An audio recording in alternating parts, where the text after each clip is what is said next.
There stands at the gateway of initiation an ancient and terrible figure. Alice Bailey described it precisely, not as a metaphor, not as a symbol, but as a specific phenomenon every serious seeker eventually encounters. She called it the dweller on the threshold. The definition is exact: the accumulated residue of every quality suppressed, every potential refused, every fear that crystallized into habit across lifetimes of incarnation. Most people who encounter this teaching reach an immediate conclusion. This is something to defeat, something dark, external, hostile, an obstacle placed between the seeker and their initiation. They are not wrong about the darkness. They are entirely wrong about the direction. Because the dweller does not stand at your threshold to stop you. It stands there because it is you. The parts you refused, the choices you deferred, the life you have not yet had the courage to claim. We are going to trace this figure through 4 traditions: Bailey's initiatory system, the esoteric function of Saturn, the original meaning of Satan, and Jung's concept of the shadow. 4 names, 1 principle, and 1 corrective that changes everything about how this teaching has been understood. Before we dive in, if this kind of content resonates with you, come find me at luminaryflow.com. There's a free gift waiting for you. You'll find the link in the top comment below. Now let's get back into it. Before we trace this figure across traditions, we need to establish something important. Alice Bailey was not the origin of the dweller on the threshold. She was its most precise cartographer. The term itself appears in Edward Bulwer Lytton's initiatory novel Zanoni, published in 1842, a text the theosophical tradition considered far less fictional than its literary classification suggests. Blavatsky returned to it. The early theosophical literature circled it repeatedly, but never landed on a sharp definition. Bailey did. Working with the Tibetan teacher Dwal across 3 decades, she produced what remains the most technically exact description of this phenomenon in the Western esoteric canon.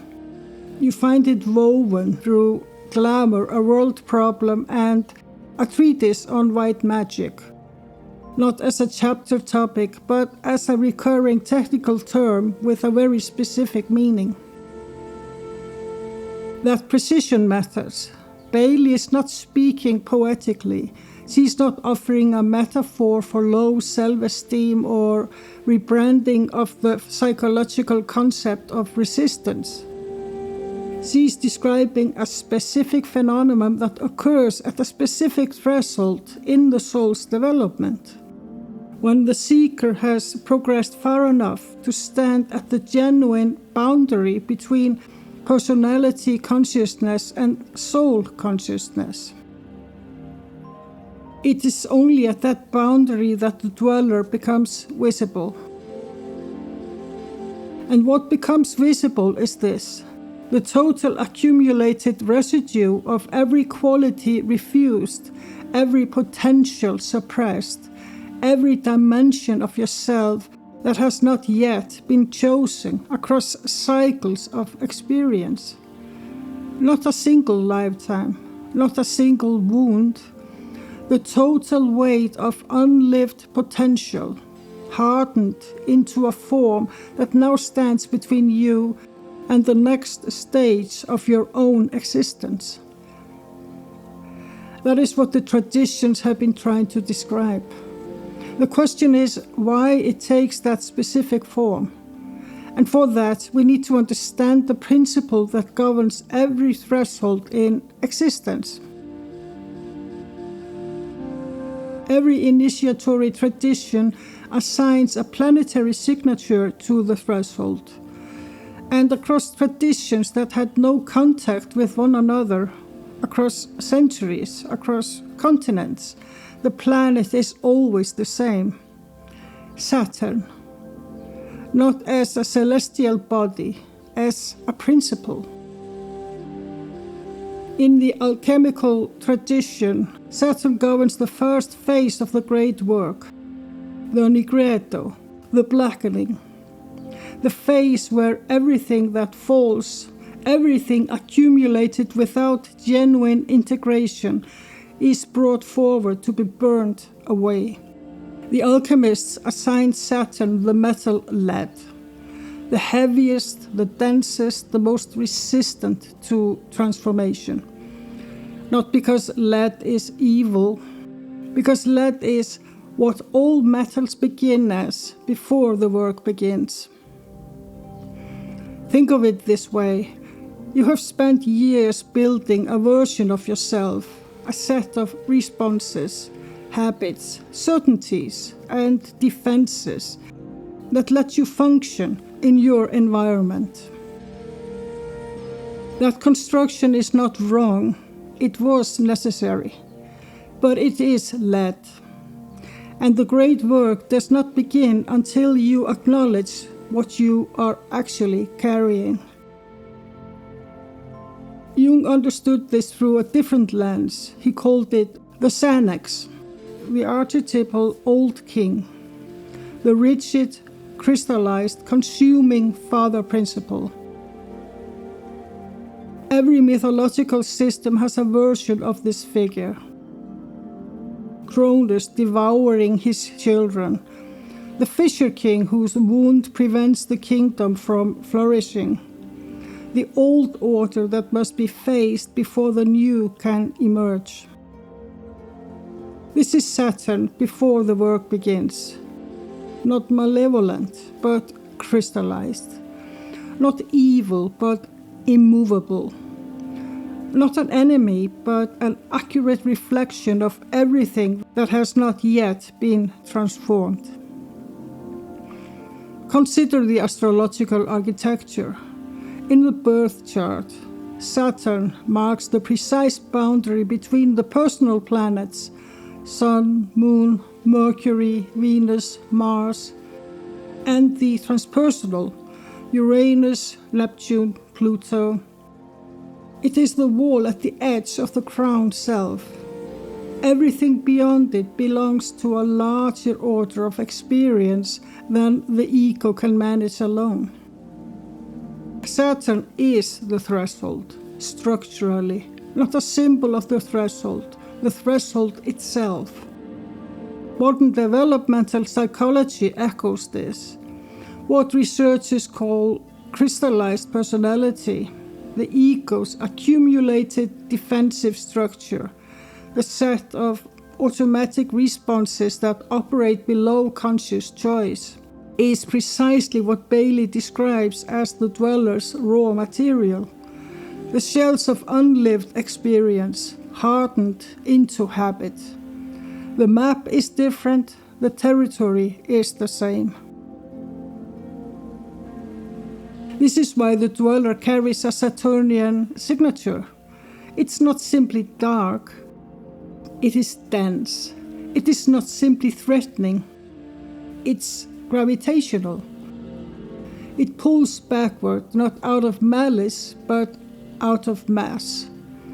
The weight of everything that has not yet been chosen.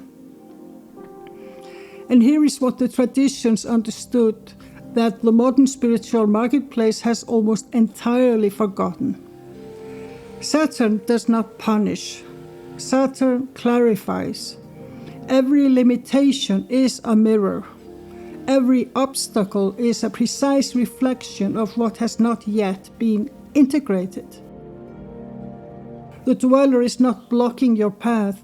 It is showing you the exact shape of what you are not yet carrying. Now, if Saturn is the planetary principle behind the threshold, there is another name for the guardian that stands upon it, one that has been so thoroughly distorted by 2,000 years of theology that most seekers flinch before they can think clearly about it. The word that has done more damage to Western spiritual thought than perhaps any other is a Hebrew definite article, the. In the original Hebrew text of Job, the figure is not called Satan, he's called Ha-Satan, the accuser, the tester. The Ha matters enormously because it means this is not a proper name, it is a title, a function. And the function is precise. In the court of Job, Ha-Satan does not act against God, he acts as God's attorney. The prosecutorial voice that tests the integrity of a claim. Job says he's righteous. Ha-Satan says, prove it. The adversarial role is not a rebellion against divine order. It is built into the divine order. The court cannot function without it. Think about what that means. The figure that Western theology spent 2,000 years transforming into a cosmic enemy was, in its original form, an officer of the court. A mechanism of testing so essential to the system that genuine transformation cannot happen without it. Job is not liberated from his suffering by defeating the adversary. He is transformed by the encounter with it. The adversary's function is not to destroy him. It's to reveal the precise quality and depth of what he actually carries. This is the correction that changes everything. Now consider the Kabbalistic structure in the Tree of Life. Samael, the angelic intelligence associated with Saturn, with severity governs the kliphoth, the shells, the husks. In Hebrew, kliphoth, literally the peels of fruit. What remains when the living essence has been removed or has not yet been integrated. The kliphoth are not evil in any moral sense. They are the shadow residue of what creation refused, rejected, or failed to carry. The shells of unlived experience, accumulated across cycles of existence into dense, autonomous-seeming structures. Imagine standing in front of a shelf holding everything you have ever refused to become. Not your failures, your refusals. The qualities you had the capacity for and chose not to develop. The paths you saw and walked away from. The dimensions of yourself that were inconvenient, dangerous, or incompatible with the person you had decided to be. That shelf is the kliphoth. That shelf is the dweller's material. Bailey's framework and the Kabbalistic architecture are describing the same thing from different angles. The dweller is not composed of your wounds, it's composed of your refusals. And Ha-Satan, the adversarial testing principle, is the force that brings you to stand in front of that shelf and account for its contents. Saturn governs the shells. Ha-Satan administers the test. The dweller is what you find when you finally look. Carl Jung did not read Alice Bailey. There is no evidence he engaged seriously with the Kabbalistic literature on the kliphoth. He arrived at his conclusions through clinical observation. sitting across from patients whose inner lives refused to conform to the comfortable maps they had drawn of themselves. And he arrived at the same figure. Jung called it the shadow, the repository of everything the ego has refused to acknowledge, refused to carry, refused to integrate into its conscious self-portrait. In the process of individuation, the shadow is always the first threshold guardian. You cannot reach the deeper layers of the psyche, the anima, the animus, the self, without first confronting what you have refused to be. The structure is identical to Bailey's. The threshold cannot be bypassed. The guardian cannot be circumvented. And the guardian is made entirely of material that belongs to you. But here is where the translation must be made carefully. Because the modern psychological inheritance of Jung's shadow has drifted significantly from what he actually described. The therapeutic culture took the shadow and made it primarily about wounds, about what was done to you, about the damage accumulated in childhood, in trauma, in early failures. This is not wrong. Wounds are real and their integration matters, but it's incomplete. And in its incompleteness, it misrepresents what Jung was pointing at. Jung was explicit in his later work. The shadow is not primarily a wound, it's primarily unlived life. Think about that distinction carefully. A wound is something that happened to you. Unlived life is something you chose. A pattern repeated across years of leaving certain dimensions of yourself undeveloped because they were inconvenient, dangerous, or incompatible with the version of yourself you had agreed to present to the world. The shadow contains your unlived courage, your unlived creativity, your unlived capacity for rage, for tenderness, for transgression, for depth. Not because these were taken from you, but because you set them down and walked away. Modern neuroscience echoes this in its own language. What researchers call the suppression of self-relevant information, the mechanism by which the ego actively excludes threatening self-knowledge from conscious awareness. It's not a pathology, it's a feature. The ego maintains coherence by exclusion. What is excluded accumulates. What accumulates becomes the shadow. Integration in Jung's actual framework is not recovery. It's not excavation of the past. It is return. A present tense act of reclamation. You do not heal the shadow. You claim it. You say, "This was always mine, and I'm choosing now to carry it." Place this beside Bailey's dweller. Place it beside the Kliphoth. Place it beside Satan administrating the test in the court of Job. 4 traditions, 4 symbolic languages, 1 phenomenon, the accumulated weight of what has not been chosen, standing in the precise threshold where what you have been and what you are capable of becoming.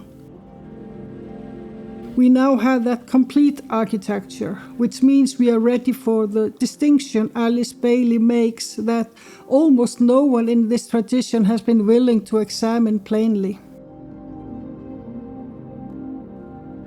Bailey's precision does not stop with the dweller, and this is the part of her framework that the modern esoteric conversation has almost entirely failed to carry.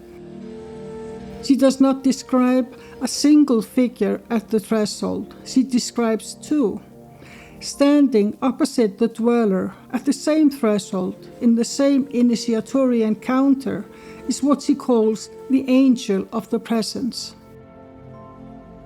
The angel is not a guide. It is not a spirit helper. It is not something external to you that arrives to assist. In Bailey's framework, the angel of the presence is the solar aspect of the self, the accumulated essence of genuine integration across the full arc of development. Everything you have actually become, as opposed to everything you have accumulated. The light of what has been consciously chosen, standing directly across from the weight of what has not. Picture it this way. The threshold is not a doorway with a guardian blocking it. It is a mirror. And what it reflects depends entirely on which direction you are facing. Face the dweller, you see the accumulated mass of everything unchosen, unintegrated, refused. The Saturnian weight, the Klipphothic shells, the shadow's unlived life. Face the angel, you see the precise outline of what you're capable of becoming, not as a potential, but as actuality. Not what you could be if conditions were different, what you already are, at a level of organization the personality has not yet caught up with. This is the distinction that changes the entire orientation of the work. The dweller is not your enemy. The angel is not your reward. You are the two poles of a single confrontation, and you are the field in which that confrontation takes place. Think about what this means structurally. Every tradition that has described this encounter has described it as a moment of recognition, not combat. The Hermetic literature calls it the knowledge and conversation of the holy guardian angel. Not the defeat of the adversary, but the recognition of what has always been present at a level the ego cannot perceive. The Gnostic pneumatics describe the same moment as the awakening of the pneuma, the spiritual spark from within the hyal, the material, not an external illumination, an internal recognition. The adversary does not lose when the angel is recognized. It is subsumed. It returns to the material it always was. Not evil, not defeated, but correctly identified. The shells do not shatter. They are finally seen for what they are. Not as the self, but what the self has been carrying without knowing it. Modern depth psychology approaches this same territory through the concept of integration, the process by which shadow material is brought into conscious relationship with the ego, not eliminated but incorporated. What was automatic becomes chosen. What was driving from below becomes available from above. The polarity resolves not through the destruction of any pole, but through the collapse of the distance between them. And here is what Bailey states plainly, in language that should stop anyone who reads it carefully. The dweller and the angel are not two separate entities. They are two aspects of the same life, the lunar personality and the solar soul, meeting at one point where both are fully present at the same time. The threshold is not between you and something outside you. It is between two versions of yourself that have not yet recognized each other. This is the initiatory event, not an ordeal to survive, a recognition to complete. There is a version of this teaching circulating in contemporary spiritual discourse. You have almost certainly encountered it. It frames the dweller as a test, an obstacle placed on the path between who you are and who you are becoming. Something to endure, overcome, or in its most therapeutic iterations, something to heal from. This framing is not entirely wrong. It is wrong in the way that matters most. The warrior metaphor is seductive because it offers a clear narrative. There is a self, there is a threat, there is a confrontation, there is a resolution. The dweller becomes the final adversary of your spiritual development, defeated, dissolved, or transcended once you have demonstrated sufficient courage, sufficient healing, sufficient attainment. Notice what this framing requires. It requires the dweller to be against you. That is the error. Not the error of misidentifying the experience. The dweller is genuinely formidable, genuinely confrontational, genuinely disorienting. The error is in the direction. It assumes that what stands before you is an adversary rather than an accumulation. The therapeutic frame makes the same mistake from a different angle. Here, the dweller becomes the psychic residue of what was done to you. A figure assembled from wounds, carrying the weight of your damage. Integration in this reading is a process of recovery, metabolizing your injuries, making peace with your history, returning to a self that existed before the harm. This is real work. It is not the work the dweller is asking for. The dweller is not assembled from your damage. It is assembled from your life, specifically from the parts of your life you have refused. Not what was done to you, what you have not yet done. Not your injuries, your unlived possibilities, compressed into a form precise enough to demand recognition. The distinction is not semantic. It changes the entire orientation of the encounter. If the dweller carries your wound, you are a patient in relation to it. The posture is retrospective. Return, process, repair. If the dweller carries your unlived life, you are an inheritor in relation to it. The posture is prospective. Recognize, claim, move forward into what you have been withholding from yourself. One of these framings asks you to recover what you have lost. The other asks you to become what you have not yet permitted yourself to be. So, what does prospective integration actually look like? Not a practice, a reorientation. The question you bring to the dweller changes. You are no longer asking, what happened to me that produced this figure? You are asking, what is this figure asking me to become? These are not the same question. The first looks backward at a cause. The second looks forward at a demand. Jung was precise about this. Individuation is not a process of acquiring, not the accumulation of insight, capacity, or wholeness assembled piece by piece from your brokenness.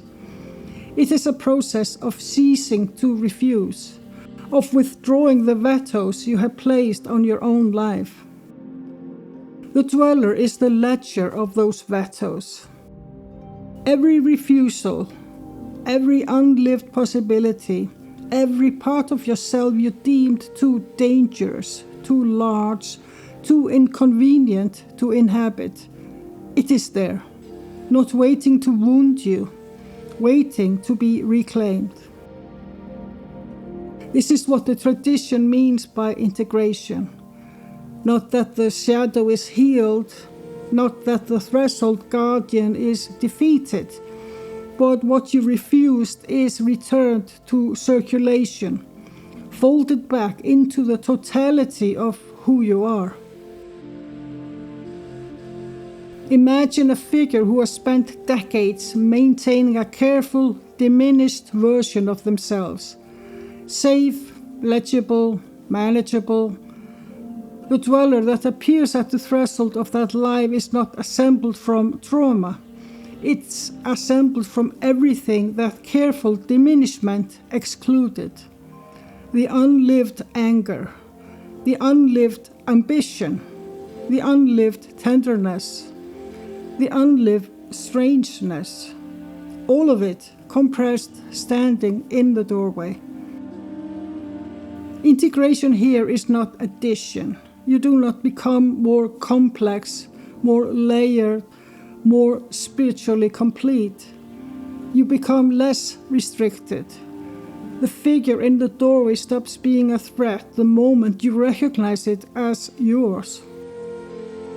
Modern depth psychology confirms what the older traditions encoded mythically. The psyche moves toward wholeness not by expansion, but by retrieval. Not by building a larger self, but by recovering the full range of the self that was always there, before the refusals began. The dweller is not the last obstacle before your becoming. It is the first accurate picture of what your becoming actually contains. We began at the threshold, a figure waiting, present in the mystery schools, in the Gnostic cosmologies, in the Saturnian myths, in the deep grammar of depth psychology, old enough to suggest it is not a cultural artifact, but a cartographic fact, something interior life actually contains. The traditions name it differently. They agree on one thing: it does not move until it is met. And what changes, what this entire inquiry has been pressing toward, is not whether you meet it. You will. It is the question you bring when you do. Not what wounded me into this shape, but what have I refused for long enough that it has taken on a form I no longer recognize as my own. If this resonated with you, come find me at luminaryflow.com. There's a free gift waiting for you there, and you'll also receive my newsletter with thoughts and inspiration behind each video. You'll find the link in the top comment below.